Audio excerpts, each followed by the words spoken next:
was on the phone. Oh, boy. Stuck in my face. What'd you think of This, everybody out here yelling and hollering? It was awesome. Everybody's saying go Walmart. And she, no, they're saying no Walmart. No, they said go.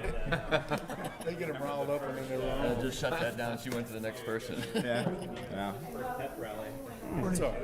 How many would you say you did then? Over 1,000. Wow. We traveled a lot, and then we did all three of them. Oh, you ready? I'm sorry. It started out where yours is. No, where a big know what you're doing. I'm good, Sammy. How are you? Hey, guys. That's neat. Oh, that's great. It said it's time to go here. Okay. Gus, do you need Yeah, a makes you Think a lot about those situations. Morning all. This is the Washington Area Transportation Committee meeting. It is Monday, February 23rd, 2026. Gina, do the roll call for us. Craig Miller. Here. Wendell Eckelkamp. Jordan Jalaveras. Here. Ray Frankenberg. Here. Bob Engelman. Bill Stratman. Here. Mayor Hagedorn. Here. Joe Holtmar. Here. Sandy Lucy. Here. Albie Eckelkamp. Here. Steve Sulentrop. Here. Kurt Understall. Mark Wessels. Here. Jeff Niemeyer. Charles Stankovic. Here. You're here. Darren Lamb. He's here. Yeah, he's here. Here somewhere. Please stand. Pledge allegiance to the flag of the United States of America and to the republic for which it stands, one nation, under God, indivisible, with liberty and justice for all. First of all, thank everyone for showing up. These meetings seem to be very important to the community and whatever, and it's good to get the input of a lot of people, so. Bill, Thank you. move your mic over. No, not that one. Not the that other one. There you go. All right, got it. Thank you, guys. First item on the agenda is always the approval of the minutes from the previous meeting. I know they're lengthy, lots of stuff in them. I'm sure we'll be talking about it more. Any changes, improvements? Hearing none, I'll entertain a motion to approve them as presented. I'll make a motion. We approve the minutes as presented. Second. Do I have a second? All in favor, aye? Aye. Opposed? Thank you all. First item, Missouri River Bridge access flood mitigation. Aaron, can you hear me? Oh, he's on the. Yeah, I sure can. Can you all hear me? Turn you up. All right, Aaron, welcome to the meeting. Hope you've got lots of information for us. We'll just turn you loose and tell us what's going on. Can you hear me? Can you hear us, Aaron? Bill, you might Yeah, need to. can you hear me? Yep, Okay, we now can hear you. Now All we got you. right, we got you in front of the Washington Area Highway Transportation Committee. And yeah, Aaron's been working on the study for the Corps for the last year and a half or more. And she's going to give an update on kind of the final report. Very good. Aaron, you got the floor. Far away. She can't hear us. What are we doing here? Aaron, can you I hear? think she's bringing her she's bringing it up. slides up right Charles, now. she can hear you, but not us. All right, Aaron, whenever you're ready, you can go. We can see your Yeah, screen. There, he's got it. perfect. He's got it over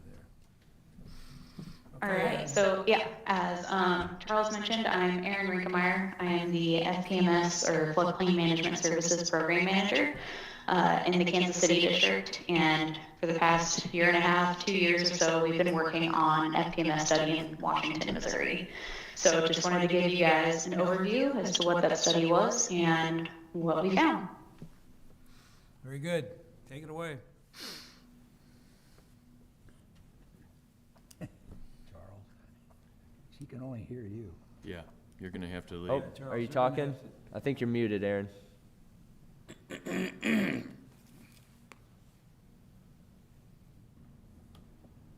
There you go. Okay, sorry about Oh, that. you're good. Clearly, I haven't had my morning coffee yet, so. All right. So, real quickly, I'm Erin Rinkemeyer, the FPMS Program Manager for the Kansas City District, And for the past about 2 years, we've been working on the FPMS Washington, Missouri project. So just wanted to give you guys a brief overview as to the findings from that study. So with that, we'll go through quick background, model development, alternative analysis, and the results of the study. So why even have this study? Well, City of Washington, as I'm sure you all are familiar with, is literally right on the Missouri River, and you all know that Missouri River, well, it floods.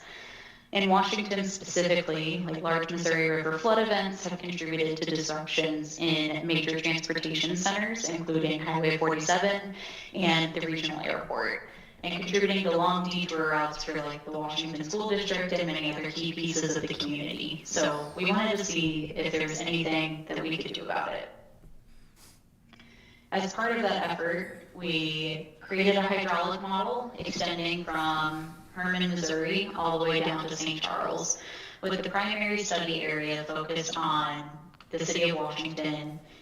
We included Charette Creek and Dubois Creek within the overbank areas, but we're primarily focused on the left overbank directly across the river from the City of Washington. And here's a zoomed in area or image of that. And as we can see here, there's also a lot of non-federal levees along with those important transportation corridors that were previously mentioned. So within the study, given that we're in a floodplain, it definitely floods. And this table here is just to kind of show some of the major past events in the region. And while there is a USGS gauge present at the City of Washington, it's relatively new, so it doesn't have a ton of flow data. Really,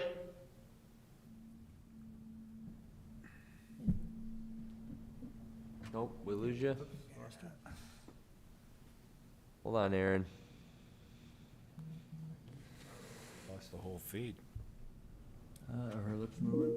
is by far still the controlling and the largest flood in Aaron, the region. we lost you there for a second, just so you know, but you can keep going. Oh, shoot. You're On good. this slide or previous slide? It was just like the last 30 seconds on this slide, but you're good. You can keep going. Okay.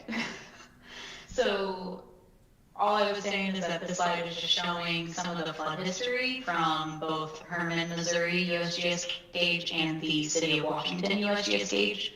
And the main things here is that 1993 is by far still the controlling and largest flood in the region. But one thing we wanted to note is that 2019, probably the most recent flood most of you remember. It's also notable due to the long duration floods that we had, besides the two events kind of contributing to higher stages. So why do I go through flood history? Well, it's important for our model development. So as previously mentioned, we developed a model from Herman, Missouri, all the way down to St. Charles. More specifically, it's a combined 1D and 2D model. So we have a 1D reach along the main Missouri River, and then everything else in the overbanks is the 2D area. So when we developed the model, we ran observed 2019 precipitation through both Charette Creek and Dubois Creek, extracted those hydrographs at all of these little blue points that you can see there, and pulled that into the model as inflow locations. That way we could better capture the flooding that actually happens in those overbanks. Then once we had those precip-driven inflows, we then ran the rest of the 2019 event through the entire model and calibrated to that event. So when we calibrated, we primarily focused on the Washington gauge, specifically the rating curve that's there. And the blue line is our simulated event. The black line represents the published USGS rating curve. And what you're seeing there is that we're pretty gosh darn close to that published curve. And we fall within the range of field measurements that USGS collected during the 2019 event, which are represented by those circles. So now that we had a calibrated model, we really started working on analysis of various structural solutions to reduce the flood risk in the leftover bank area. In other words, we started our alternative analysis. Many of these alternatives stemmed from initial concepts provided by the City of Washington, including like a brand new levee along this blue alignment seen here, or a combination of that levee with a potential causeway of Highway 47 along the floodplain represented by that yellow dashed line, or raising portions of the roadways at key intersections, including these two shown on the map here. And so what that ultimately led to is a development of 4 alternatives. The first one, this blue levee alignment, is a 100-year levee, and we set the levee elevations by setting them to a foot above the 100-year water surface elevation. Then alternative 2, again, is that Highway 47 causeway along the floodplain, represented by that yellow dashed line. Alternative 3 is a 100-year levee that is specifically set just around the city of the Washington Regional Airport. We also included a causeway connecting basically from the airport levee to the bridge embankment. Then in alternative 4, we looked at highway raises along these pink alignments. So we raised everything in that pink alignment up to about a foot above the 100-year, just really ensuring that that corridor would be accessible during some of the larger events. One important thing to note here is that we modeled these alternatives at a more of a conceptual level. And if any of these are actually implemented, a full design and more detailed hydraulic modeling is definitely needed. So we analyzed all of the alternatives for a total of 8 different frequency events, ranging from the 2-year to the 500-year event, or the 50% AEP to the 0.2% AEP. We took the 2019 inflow hydrographs and factored them up until we hit basically within 1% of these target flows that are shown in the left table. The target flows are from the 2023 flow frequency update on the lower Missouri River, and that is available online if you're interested in that study. The 2023 flow frequency update replaces 2003 UMFRs. Maybe that rings a bell to some of you. So we also wanted to show, though, the flows resulting at the City of Washington during these frequency events. So once we modeled all of those frequency events for all of the alternatives, we started looking at alternative comparison. And we wanted to include a few helpful things. So we looked at changes in stage frequency impacts. We looked at the profile plots along the Missouri River, so showing changes in water surface elevation along the Missouri River and in the floodplain. We also looked at changes in inundation frequency and changes to inundation duration, and finally the levee incipient overtopping frequency. So we looked at a lot. And the first thing is stage frequency impacts. So this figure shows the impacts to all of those frequency events from the 2-year to the 500-year, shows the resulting stages at the Washington gauge for all alternatives. The black line is what we call our future without project conditions. It's basically just a baseline saying if we did nothing, what would the existing conditions be? All of the other dashed lines are representative of the different alternatives. And the results here are actually very similar to kind of what we saw on the profile plots, so I'll save that discussion for the profile plots. And again, we developed these for all of the frequency events from the 2-year to the 500. For simplicity, we're just going to show the 100-year event. So But you can see here, when you look at those dash lines and how they relate to that solid black line, is that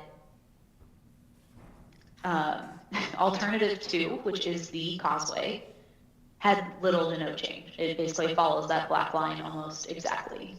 Both alternative 1, which is that larger levee raise, and alternative 4, the highway raises for that entire corridor, those contributed to increases in water surface elevation. Alternative 3, which was just the airport levee, combined with a small causeway section, that was the only alternative that showed potential decreases in water surface elevation. And these profile plots are specific to the main Missouri River channel. So the next thing we wanted to see was if those results applied to the entire floodplain. And so what we developed here were maps showing the changes in water surface elevation of each alternative compared to FWOP. So again, we're only showing the 100-year here as an example, but you can kind of see some pretty distinct trends. So alternative 1, again, that levee raise, which it's kind of hard to see, but there's like a blue levee outline next to that darkest blue area. On these maps, red indicates increases in water surface elevation, and blue represents decreases in water surface elevation. So again, and looking at these maps, alternative 1 greatly increases the water surface elevations upstream of that proposed levee. Alternative 2, little to no change. Alternative 3 showed larger widespread decreases across the floodplain, with the exception of areas just like immediately upstream of the airport levee. And then alternative 4 probably showed the most extensive increases in terms of magnitude over river mile. So again, primarily impacting the water surface elevations in those overbank areas. Then we also looked at changes in inundation frequency. We, again, in coordination with the City of Washington, selected several different key points of interest, most of which were on the right bank, so within the City of Washington itself, and then also looking at 2 kind of highway access locations. So when we looked at these, and again, I apologize for the table because I know tables are super fun to read, but we did see some trends. And so alternative 1, once again, contributed to the largest increase in the inundation frequency at all locations, meaning that all of those locations are inundated more often. And alternative 2, surprise, surprise, little to no change. Alternative 3 is the only alternative that, again, provided a decrease in inundation frequency for all locations. And alternative 4, which are those highway raises, contributed to increases in frequency with the exception of those 2 highway access points. And that, again, is because we raised the roadways there. So because we know that the highway is an important critical piece of infrastructure within this area, we also wanted to look at how these alternatives might increase or decrease the inundation duration at which the highways are flooded. And so looking at those 2 spots that we showed on the previous map, so Dutzow and Marthasville highway access locations, we plotted the number of days during our 2019 event, like factored event simulation, showing how long they'd be inundated. And what we see is, once again, alternative 1 contributes to the largest increases in the water surface elevation, and as a result, contributed to the largest increases in inundation duration. Just as an example, for alternative 1, we saw a duration increase of 13.1 days at the Dutzow highway access during that 5% AEP. Alternative 2 showed little to no change. Alternative 3, generally reduced inundation durations, with the largest decrease occurring during the 5% AEP event for both highway access locations. And Alternative 4 showed the greatest reduction in days of roadway inundation. And again, that makes sense because we raised the roadways in those alternatives to be above the 100-year event. So the last thing we looked at is, do those alternatives impact how often the neighboring levees also overtop? And we looked at changes in those frequencies. Alternative 1 showed increased incipient overtopping frequency for most of the levees, with the exception of the Missouri Valley Levee District Section 1 and Lavity Bottom Section 4, which basically stayed the same. Alternative 2 and 4 showed little to no change. And then Alternative 3, which again is that airport levee paired with a small causeway, decreased the overtopping frequency for all of those nearby levee units except for Augusta Bottom and Dutzow Bottom. And a large part of that is because the causeway allows water to kind of circumvent the main channel, go into the floodplain, and directly hits the tieback there. So we think that a lot of that impact could be reduced by raising the tieback on the Augusta Bottom and Dutzow Bottom levee unit, but that again would require further analysis and design. So because we looked at a lot of things, we tried to briefly summarize that in this table. It's available if you need to look at it, but for the sake of time, I'm just gonna move on to conclusions. So, may have noticed as I was going through there that we had a lot of repeating trends that led to the following conclusions. And overall, alternatives 2 and 3 appear to be more viable compared to alternatives 1 and 4 due to the qualitative trade-off between benefits and impacts. However, we're going to need additional economic analysis of those alternatives along with refinement of the hydraulics prior to making any final recommendations on structural alternatives. But what this analysis did is really kind of help provide a preliminary screening of these alternatives to really focus in on maybe what has the best hydraulic benefits. So, with that said, are there any questions? Aaron, does Alternative 3 protect Highway 47 all the way from Dutzow to Washington?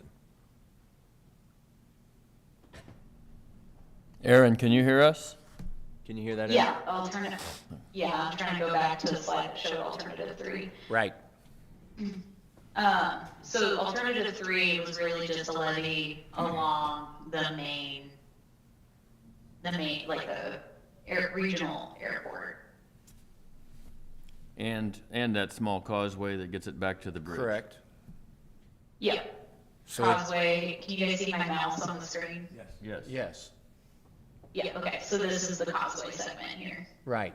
But that does protect Highway 47 from a 100-year event from Dutzow to Washington. Is that true? Yeah, behind this green portion, yeah. So that would be no, Mayor. In other words, in order to get from the levied area around the airport, you have to go onto 47 for a couple hundred feet and then 94 back into Dutzow. And it looks like that would be outside of the levee. Is that correct, Aaron?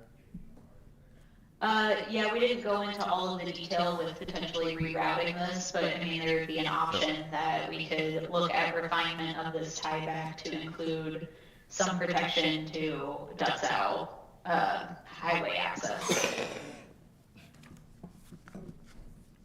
So you have Lake Creek that runs along in there that we may have to be crossing back and Right. forth, and then we'd Right. have to do others. I think and correct me if I'm wrong, Aaron, but the big benefit of this study is now we have a study of this reach of the Missouri River that takes in the newest data that FEMA has, and that now we can start thinking up ideas and run those studies rather quickly, right? If we, Yeah, in other words, that- options and changes are available now that we may not have thought of in these 4 alternatives, but combinations will be relatively easy to put back in the model and rerun it. Yeah, I mean, hopefully that's the idea. Good. And then I have a quick question also. The flood maps between the north and south sides of the river, at some spots had like 3 or 4 feet of difference because Franklin counties were updated since Warren counties were updated. That's been rectified with this study, is that correct?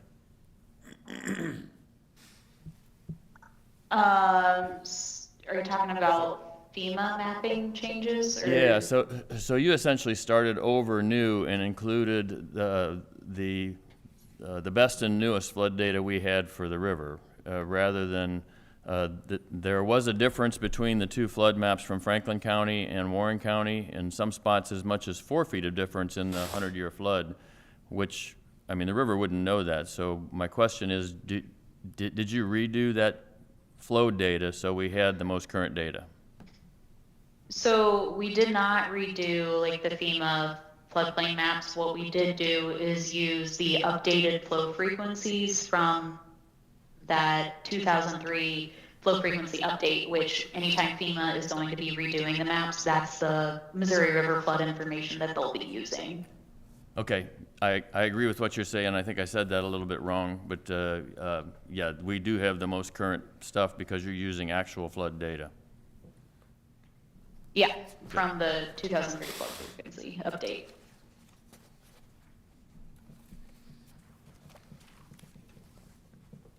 So now that you've got the alternatives, our 4 Bill, alternatives, get close to the microphone. since now we have some alternatives as to where these improvements might go, what's the next step? How do we, you know, we're highway, we deal with highway situations. This whole thing with flooding and whatever is all, it's new to me. And I guess what's the next step? Do you need a recommendation from this committee? Does that help, or are we at that point yet? Yeah, so for next steps, the thing about FPMS is that our FPMS projects are 100% fully federally funded, so it's no cost to the stakeholder. But what it doesn't do is it does not lead to construction. It's more of a just kind of initial investigation. And then if you did want to go to construction through core processes, there are other programs that we could use to do a more detailed study. So that's going to be like our general investigation study, which leads through a full feasibility study and up to like a 35% design level. If that's the way that you want to go, then once that study is submitted, it basically has to go to Chief's report, get approved by Congress, and then after the project itself is approved, then Congress also has to approve budget or funding authorization for that project. So core processes, well, it's a process. I'll tell you that. And that's if you want to go to construction. If you just want to study it a little bit more to really kind of narrow in on like a finalized alternative, we have other planning studies, like planning assistance to the states that would do a more detailed analysis that is cost shared, I believe. I'm gonna throw something in here now. I think that we have a model of what's flowing along in front of us that we can use to evaluate what we may like to do. In these models, you'll see areas where the red is, and those people have been impacted. Any property owner that's in the red areas, we need to know that we're trying to raise the flood elevation on those properties. The areas in blue are not necessarily negatively impacted, and therefore we may not have to get permission from them to impact them. At this point, I think the communities need to get together and say, what are we looking for and what satisfies those goals, and how do we buy the damage from the people who may be damaged? In other words, if we go in and buy everything in the red, it's all ours, and we can make the decision without involving property owners. So there's a lot in this study that we can get from it to go in a direction But the Corps isn't really going to point us in that direction. What they'll do when we come back and say, hey, we've been thinking about it, talking about it, we think we know what's going on, but what if we did this? And then they can put this in their model and tell us who's impacted by it. Did you disagree with any of that, Aaron? I would just say, in terms of funding, I don't know if I'll be able to continue running a bunch of analyses unless we have a different study, but the model is provided to the city of Washington for them to use however they want. So if we could not get federal funding for it, the model is public at this point, and we could hire a firm who works with these models and do this type of evaluation with that firm if we can't get funding to work with you on it. Yeah. Yeah. It's not the final solution we maybe hoped for, that we were going to have somebody say, this is the answer, this is what you need to go do. We now need to discuss that, keeping in mind that there were negative impacts on all of these. Essentially, we can't build a causeway without somebody's permission to build that causeway, and that's the one that had the least impact. So we got a lot of work ahead of us, but now we have a tool that helps us with that work. Would it be useful for this committee to recommend a goal, a pie-in-the-sky goal? For me personally, you guys, I would like to see Highway 47 protected and our airport protected. And does one of these things, it seems, just looking at it, alternative 3 is possible for it to do that with some minor or whatever modification. Do we as a board make, and are we ready to make a goals statement like that? I think it's a little early yet. Okay. Let us take that. Other than I do feel that having a goal in mind is a good way to start any committee off. It's hard to get volunteers on a committee and experts from the city to come in and say, we don't know what we want to do, but tell us what we should do. I think we need to try and establish a goal would be good. I think what you said is a good start. There may end up being other goals. For instance, in order to achieve and satisfy the most people, when we look at it, we may want to acquire the ground into the city, so that then we're working with our ground, and the idea of having an industrial park in a protected area is always good, I think, around an airport where a lot of people are coming and going. So I think it's time to sit down and have a brainstorming thing, because this is definitely not my recommendation. This is just what falls off the top of my brain, and that's not always great. You can ask my wife about that. Aaron, you mentioned when you were discussing all of the impacts that, as far as flood goes, you talked about it doesn't take into account any of the economic impact. Who looks at that portion of it? Because obviously you weigh environmental impact and potential economic impact. Is that another firm that we go to? Is that another organization that says, hey, if we free up this area, there are dollars, there are jobs, there are other quality of life things that are impacted there, and how do we weigh those against the environmental side? Do you deal with that stuff at all, or is that outside? Yeah, no, the core, we can definitely do an economic analysis, and we actually might be able to do that through like a Silver Jackets, might be able to do that through a Silver Jackets project, which again would be like 100% federal cost, so no cost share to you guys. I can talk with my counterpart who runs that program, but we do a lot of those economic analyses in-house. It's just that right now, right, because we didn't do like a level of design with this, so we didn't, lay out the levee geometry or, include the zoning of impervious to pervious material or random material.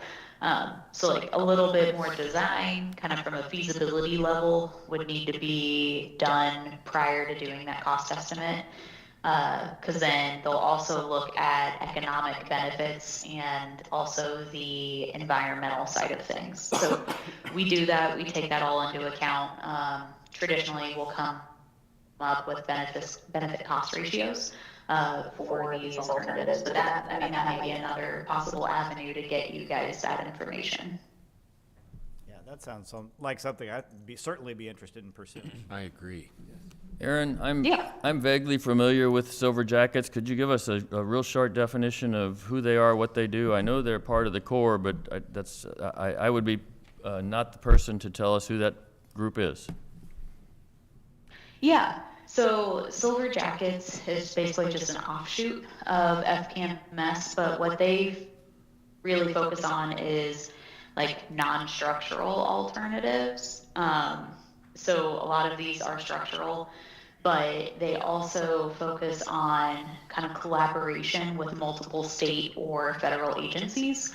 And so the more groups that you can kind of get together to work together to come to a solution, that's kind of another avenue of getting that done. But they do a lot of, like I said, primarily focus on like non-structural alternatives. So emergency action plan development. They'll have projects that improve signage for flooding and awareness. They'll look at like flood proofing structures or different things like that. So I think I've got a meeting, and Charles, correct me if I'm wrong, I think we scheduled it in March, where we have another discussion kind of with just other core programs, and Silver Jackets will be included in that as well. So that might be an opportunity that we can go into the details as to like what caveats might restrict us from going that way, or what other possible programs would be possible for this area. So the term action plan development is something that kind of rings that we would be looking for. And so I think that's a perfect description. If we can get some of that from the Corps in the near future, that would be awesome. So this is gonna be as Ray said, a process, and we just got to the point where that this situation has been recognized after 30 years of talking about it. We know it's gonna happen again. We know we're gonna have flooding based on what has happened in the past. Now we've got the beginnings of, let's make the solution.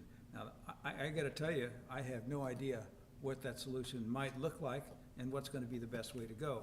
I do know that we, as the mayor said, we wanna get the airport out of the floodplain. That for any type of development, that's too key to this area, is that needs to be taken so that it is out of the floodplain, or out of the flood environment, whatever.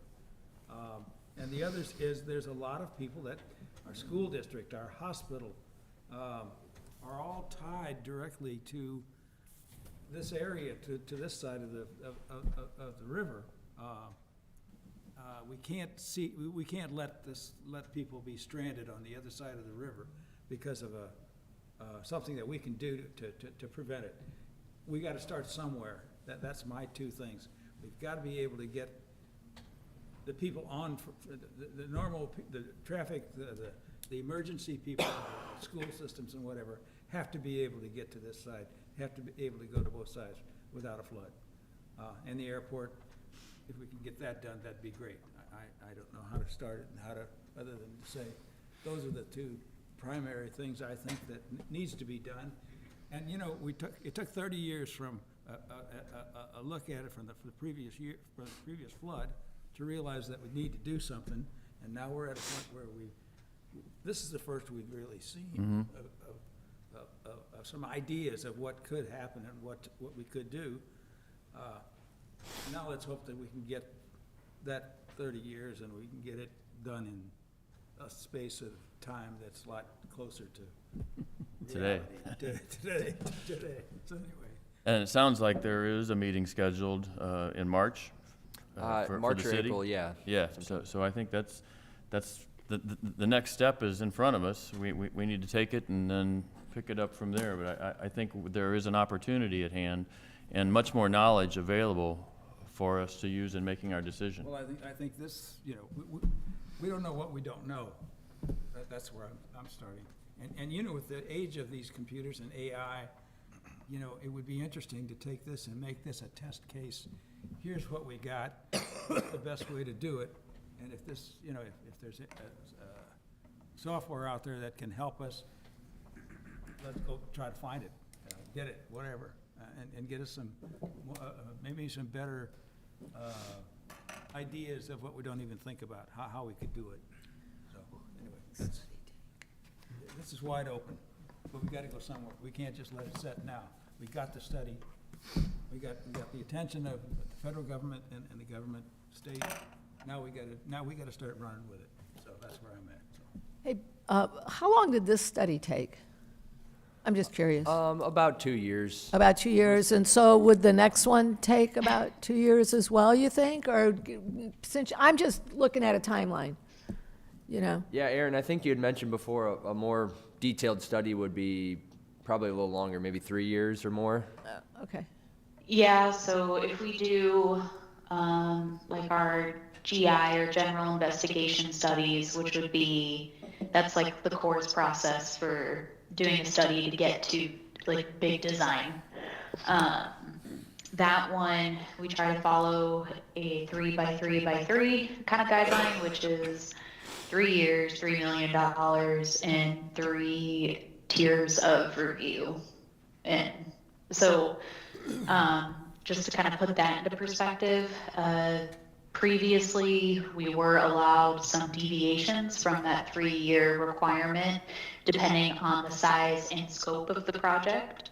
But with the current administration, I think the feasibility study process is gonna kind of get overhauled here in a bit, so I can't speak to what it will be because I don't know. I can only speak to what it has been in the past, but typically like a 3 to 4 year, and that's to get everything kind of finalized in a final report that is submitted to Congress during one of the WRDAs.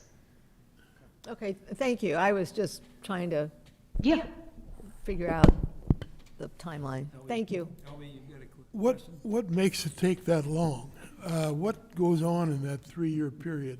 If you're just working with calculations, or, I don't understand that. Is it a matter of the workload of the people doing the study, and so they're not getting to it? Or is it, looks to me like it's math, and you've already got a baseline. Looks to me like it's 3 months rather than 3 years. Let me take a stab at an answer on that one. I think that you're basically right. We have a model now, and that's what I'm saying is such a great thing. The Corps has put the time and effort in, and now we have this tool that can calculate what we put in there. The Corps of Engineers has a big country to run, and we can politically go in and try and redirect their priorities. That's I think, always an option, and we've seen a lot of that happening over the past couple of years. The other thing we can do, and Aaron, correct me when I'm done here if this is wrong, but there are private firms out there who can now run this model on their systems. And we can contract with them to start evaluating and thinking through it. Wherever we start affecting the federal control, which is the river is very federal, and flooding is very federal. So we'll have to get permits through them, but we can do all of these calculations with a private firm. It takes our dollars then, though, from this community. Whereas what we have gotten so far, we've got United States dollars have really helped us out by creating this model. So yes, it is math. Yes, there is a model that exists. It takes a certain talent to do that. And the same firms that the federal government may hire to ease their workload, maybe these large private firms that I see at all the floodplain managers meetings and conventions and things like that. So there are private firms that can do this as well. Is that correct, Aaron? Yep, that's absolutely correct. You know, reminds me of when we were going after our new bridge. How many years did that take, you know? And now when we get this preliminary report and hearing about a 3-year and then this, and then you gotta go, and I'm just saying, oh my gosh, here we go, you know, it's gonna be another one of those 10, 15-year projects, you know, before we get there. And hopefully, if that's the case, hopefully we get there before the next 93, that's all. Well, and there's always the option of applying for federal money and grant money for us to do it ourselves as well. And those are usually a cost share thing as opposed to being 100% federal money. So I think there are a lot of options that we can sit and discuss, and we're not going to be able to beat any better answers out of Aaron. I appreciate your explanation of the model and the view you've given us inside the Corps with Silver Jackets and the meeting being set up already with the city. That was great for you guys to accomplish that. Hey, Jeff. Oh, Yeah. while she's here, I might as well talk to her. So, Jeff Niemeyer with MoDOT. I'm really here for the 47, the roadway type stuff. I was just kind of questioning, did you actually find any rough costs for any of these alternatives? I didn't know. Or No. Any further in? Oh, okay. We did not do any costs for any of these alternatives, and I know we tried to look at the I think MoDOT design guidance for causeways specifically, but kind of found some. We don't have a full-fledged design for that, so we made some pretty generalized assumptions for like pier spacing for those causeways. Okay. And then I know kind of mentioned raising the road. Did you guys get the elevation? Like how high would we have to raise the road through there? That I should have had that factoid like pulled out of the report. I have it in the report. I could do some digging for you. I'm thinking, You want if that I right remember now. right, I was thinking it was like 10 feet, and just from a constructability standpoint of raising the road 10 feet and trying to tie back into some of the business through there, I know that was gonna be tough, but I know some of these, we only have to do it for a little bit off the bridge, then we can catch that causeway or a berm or whatever, so that, I think that's alternative 3, which seems a lot more reasonable. Then the last question I had is, in your model, I don't know if you could tell, what kind of flooding were you seeing? Were you seeing more, hey, this is the Missouri River just backing up across the bottoms, or is it from more of these local tributaries seeing like flash flooding type flooding? I didn't know if you could tell from the historical data what kind of flooding you were seeing. Yeah. No, that's a great question. So from most of what we saw, it was like your greatest flood risk is going to be directly from the Missouri River. We did not do a ton of modeling of the existing culverts and sizing, things like that. So from an interior, from like a bluff drainage standpoint, we probably don't have the best modeling capabilities for that, since we don't have those structures really modeled. Okay. Yeah, I was just curious because, a lot of times the flash flooding, those smaller events seem to cause almost more damage than some of those, hey, this is slow backing up water. It's just, hey, water gets over the road, but it doesn't necessarily cause damage, just detours around. So that was one question. I know I've been working on one now on 79, and it seems like we see a lot of flash floods of high rain intensities that are causing damage to the road compared to kind of your slower types. And we did not look at like precip frequencies specific to those smaller tributaries. We basically just took the observed 2019 event, ran that, and then pulled those hydrographs. And if I am remembering correctly, I don't think 2019 really had a ton of like flash flooding in this area, since most of the rainfall was further up in the watershed. So that's just one of the modeling limitations for the current setup. But to answer your earlier question, I do have the elevations here. So for Dutzow, we were looking at about a 10-foot raise, and then in Marthasville, a little bit over a 10-foot, so like 13 roughly. All right, that was kind of my questions, because I was just trying to had those questions in the study, and then I know that's for the 100-year flood, and I know you said you looked at 5 frequencies there, because I know we're really just trying to increase the, looking at this, it's kind of flooded, 5 times in the last 30 years, so you're talking a 5 to 6 year frequency, so, if we can even get this to a 25 or a 50 year, that would greatly increase the, number of days this road stays open when we have a flood event. Yeah. That might be a And little bit it's more looking reasonable more from a cost perspective. Right, and it's looking like it overtops or the roadways are impacted at what, like a 20-year event? Just looking at FWAP and how long it's inundated, so somewhere between a 10 and 20. Like I said, usually Dutzal is right there by the Katy Trails, are the lowest spot, and we have some money in our scoping to kind of, hopefully, cities gave them their model to take a look at trying to improve some of those lower spots.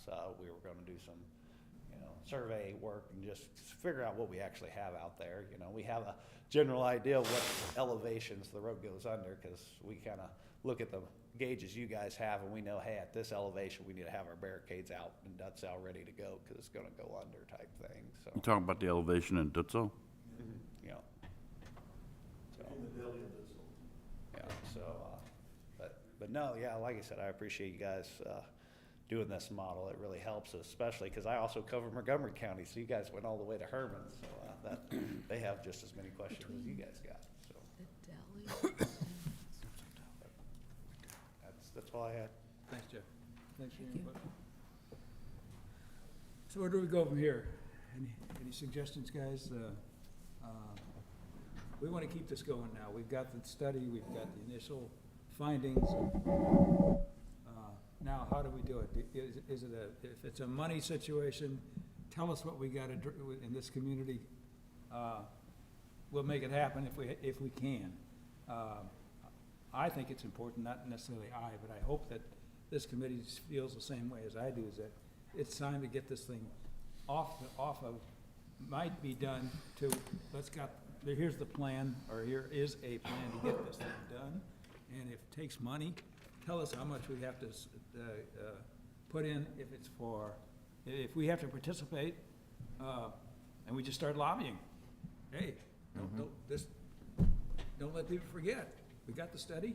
What's it going to take? This is what we need. We've got defined. We've defined a situation. We've got a study. It took 30 years to get the study. Now it's open. We get the rest of it a lot quicker. So, Are we far enough along that we can go to these private companies that you mentioned, Ray, and get quotes or bids as to what it would cost for them to do it and how soon they could do it? I think we are, yeah. I mean, we can start identifying the companies and get proposals from a couple of them. There are several in the United States that do that, and then we could use them as a coach, or we can get together a committee first and have the committee look into getting these big firms on. Right now, the tool exists out there that we can evaluate all of the options. It's going to take someone from this community to end up managing that, and it could be our city staff, and it could be a committee like we had a bridge committee to keep it rolling. Right now we have a meeting scheduled, which is awesome. So there's some momentum, and there is going to be something happening. But as soon as that meeting happens, we need to be ready to go to the next step. And so what they're going to be identifying in their meeting with the Corps, it's just the Corps, right? And you guys is what can the Corps do? And we'll have a better handle on that. But we can always take this ball now and carry it. There are private firms that can do that for us. It's just that they're going to want to know what direction, and then we're going to ask them right back. So, well, you guys are the ones that have done it before. Tell us what direction. Help us with the planning. So that's step one in their proposal is here's what it'll take us to motivate and keep this thing rolling. Did that answer it? I just duck it. Exactly. Yeah. No, exactly. I don't let Bonnie buy green bananas. So let's try to get things done. Does anyone have anything else for Erin? Otherwise, I want to kind of let her get going, but. Thanks, Aaron. Thanks, Aaron. Thank you, Aaron. Thank you. Do we need to officially accept this or anything? Or not? I don't think you do. Okay. Well, thanks, Aaron. We'll let you go, but thank you again. Yeah, All right. Thank you. no problem. And let me know if you guys have any questions. I'm more than happy to answer them as they come in. All right, we'll let you know. Thanks. Thank you a lot. All right, thank you. Bye. All right, let's get back to the agenda. Capital sales tax improvement presentation. There we go. Oh, boy. You got Talking to the choir here. Well, I know we are, so that's the good part. I guess my question would be, in the essence of time, Obviously, our 20 minutes on each topic is blown. So would you like the full presentation, or do you need that, or, because Sandy and I are prepared? Is this your first time? No. This is nowhere near. Honestly, I think that this committee certainly is gonna be in favor of both of these tax issues. Well, and- what's and most we've important, I been think, there for and the worked Sales on it. Tax Renewal Committee is an endorsement from this for both the capital improvement sales tax and the transportation. I would think that we don't need to twist too many arms here on the transportation element side I'll of it. make the motion to put this to a vote of the committee if they are in favor of it, and let's get going. Let's get this Yeah. show on the road. I'll second that. We're, okay. Is that for both taxes? Yes, Yep. absolutely. That this, There we go. yeah. And we'll Let vote on everybody that. have a quicker. All in favor, say aye. Aye. Aye. Opposed? Thank you. I'd like to hear a presentation. You'd like to hear the presentation? That's fine. Well, we're gonna do it at the council meeting in, Oh, boy. in March, so, Could we, anyway. hey, could it be, maybe an abbreviated on the capital? I was more interested on transportation, the specifics of what you're gonna go after. And you could abbreviate that also, but I'm just saying, Yeah, and so one of the things that we'd also like you all to be our advocates for this, you know, if you're out socially or encounter folks who are maybe a little bit, like, oh, another tax or things like that, you know, say, no, this is good for our community. We need this, you know, we've always made good use of the dollars that we've collected, and, you know, the first capital improvement was in 1989 for 5 years, and since then, we've been going for 8 years each term. And so hopefully we can get a lot of advocates in our community, and to, you know, if you hear questions, that you're able to answer them and just promote the tax, that it's a good thing, so. Trying to get to the, there you go. But the transportation is new, and that's your, Well, quickly, these are the proposed projects that are in the capital improvement sales tax. And this is a summary slide of where the money, there's about 25 million that'll be over 8 years, a conservative estimate from the tax. And as you can see, about 14 million towards emergency services, probably the most of that being pumper trucks and ladder trucks for the fire department, as well as some renovations to their fire department headquarters and remodels for stations 3 and 4, as well as the headquarters, as I mentioned. Parks, we're looking at about 10.8 million. The primary focus being the senior center, a permanent home for them. As you know, those of you who've been keeping up with it, there are 2 options out there. There's the Army Reserve Center that we're still working with closely with Ann Wagner's office on the possibility of acquiring that piece of property for that purpose. But we also can, City Auditorium is a Plan B. And there's still some improvements that need to be done to City Auditorium. We've done some, but the next steps are HVAC, and then obviously whatever we need to do if we do need to make that a senior center. The Chamber's got a fairgrounds building that they've got, but that can be used all year round with pickleball courts and volleyball space as well. But then it would also replace some of the concession stands out there on the fairgrounds. And I'm just trying to think, a lot of, there's some leagues that are looking for improvements to the fields. Lakeview Soccer wants to turf a field, Lakeview wants a new concession stand. And then you also have Lions Lake, which we're looking at completely dredging and restoring it, and then also putting in some additional amenities that we can do. But that's a comprehensive list of what's all there. If you want, let me get you the transportation.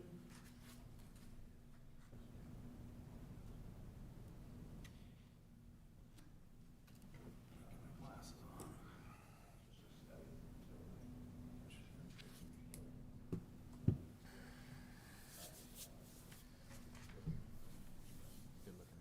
I don't think I have to tell you guys how it began, Highway 100. Obviously, it's a 20-year term that we're looking. I think we explained to you guys why we're asking to do it now.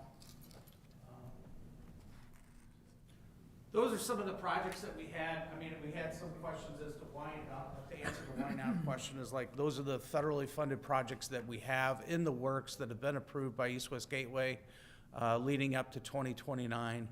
And then Charles has got, we'll have another, what did we submit? Besides 47, did we submit anything else? We did not. Just 47. So this year, we just submitted for 47. I can give you just a little bit of an update. It appears right now we are the only STP application for Franklin County at East West Gateway, which is good news. That means, there's a high chance of probability that we will try to go ahead and be able to get those funds then for the 47. So that's the next domino that needs to fall. We won't know that answer until a recommendation comes out from staff in May. And then at that time, then they'll go ahead and ask for public input throughout the region. I'm trying to work with Jim Wild down there to see if they can get the Franklin County meeting here in this room for public input. And that would be sometime in like June. But then in August or so, I think August, September is when the board finally acts on it, and hopefully then, like I said, we'll be able to go ahead and keep moving forward with the project. So, and we'll have all of the funding in place, and then it's a matter of final design. So, I don't know if this group, like I said, I feel like you guys pretty much know all of these slides. The Highway 100 is about, right now the estimate was around 33 million, and it's about a 3.25 mile stretch to go from High Street all the way out to Voss Spring Drive. We know that can probably be done in phases as development occurs. I would expect the phase from High Street to Pottery Road to be probably the first phase because there's more development in that area. And then Pottery Road, we're also looking at a future application. Charles' office is looking at a CMAQ application that we would probably make for it for 2030 or 2031. So, I don't know if, in case you guys have any questions about anything else. The intersections going east, this would allow us obviously to go ahead, and if we needed to go ahead and work with MoDOT for applications for to expedite some of that funding, we could go ahead and do that. Otherwise, I know that they've already looked at these intersections and have formulated some ideas of solutions of what could be done out there. Obviously, probably our bigger concern right now would be St. John's Road, although I know T&V, I think, have got probably the most crash data, I think, based on some of the information I've heard in the past.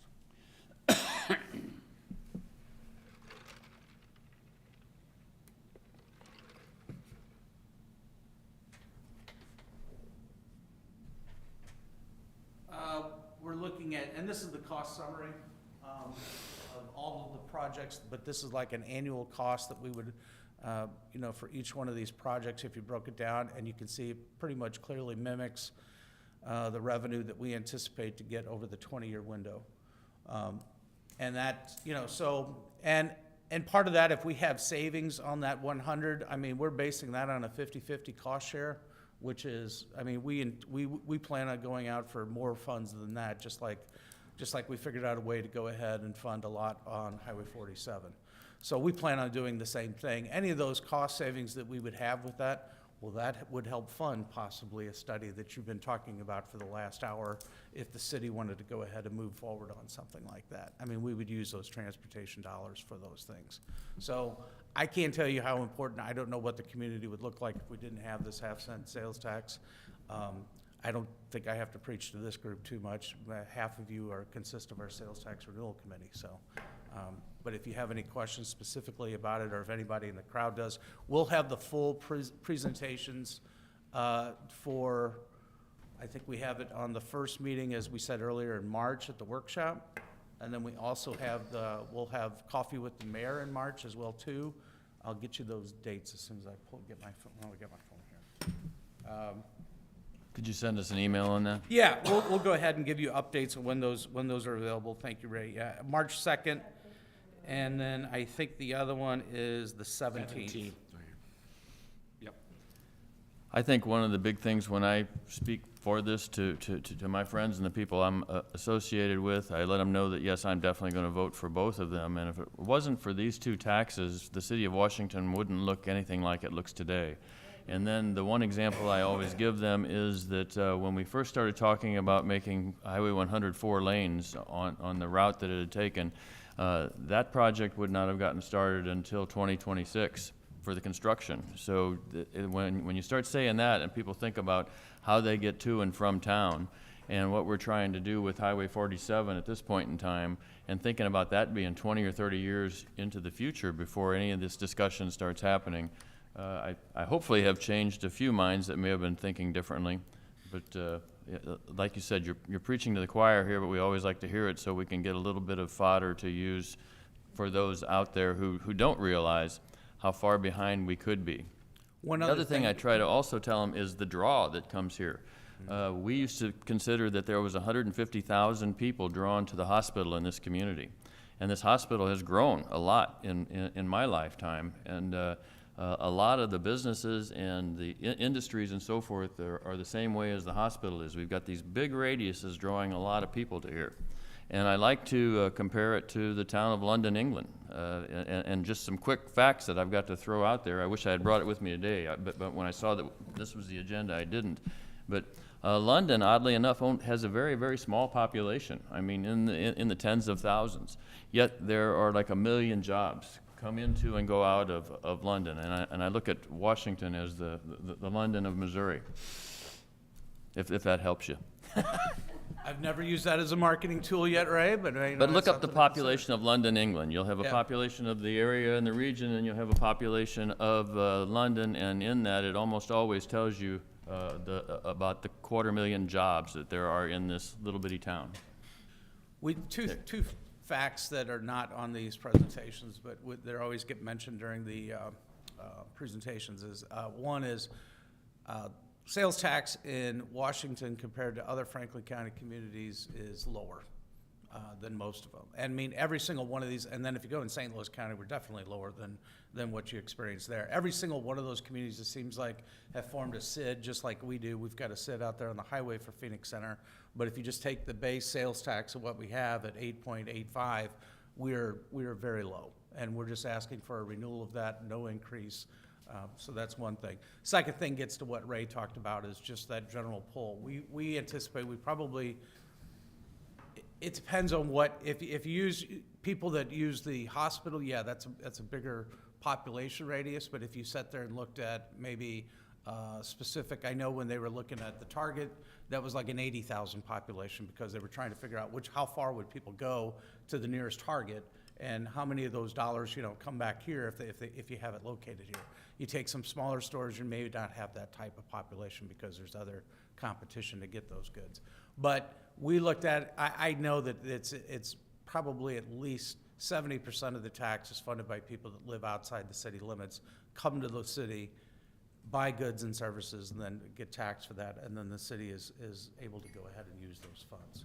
So it truly is supported by a lot of the people outside the city limits. There's no doubt about that. Anything else you wanted to? No, I just vote yes. Support the cause, and it is good to have a little bit of stories to tell with it, and the impact that we had, and exactly what you said, Ray. If we were just now starting to work on Highway 100, where would we be?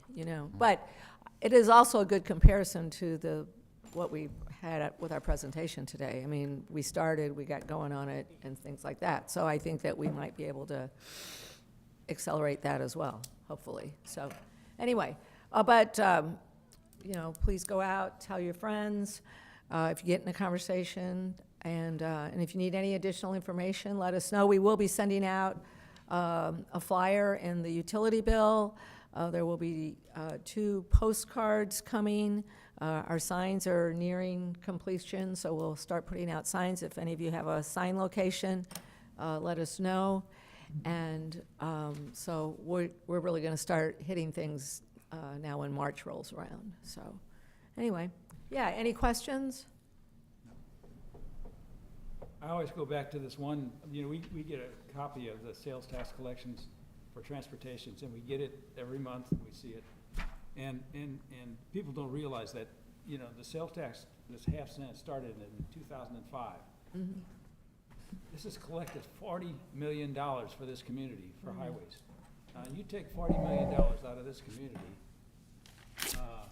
let me tell you something, there wouldn't be much here.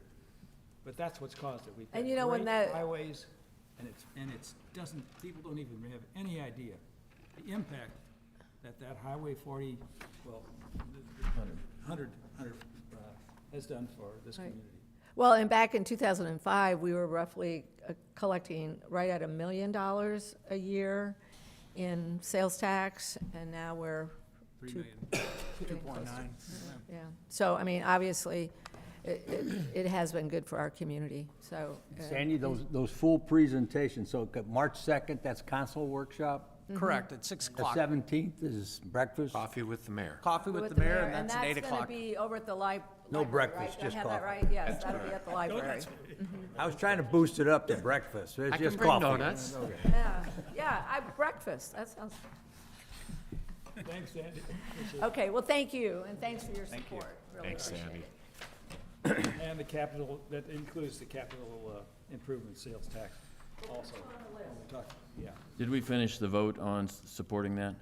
I don't know. Did you? yeah, Okay, good. thought we did. You're there. Yeah. Move we adjourn. Wait, where that went. And it was unanimous, right? It was Anything unanimous. else? Anything else? Move we adjourn. Second. All in favor, aye. Aye. Opposed? Thank you all. Thank you all again. You know, we didn't talk about data centers.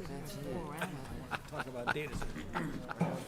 I don't think anybody is disappointed that we missed that. Well, we got Mary Lane. Shit, I had a whole bottle in one day. I got rid of mine quick.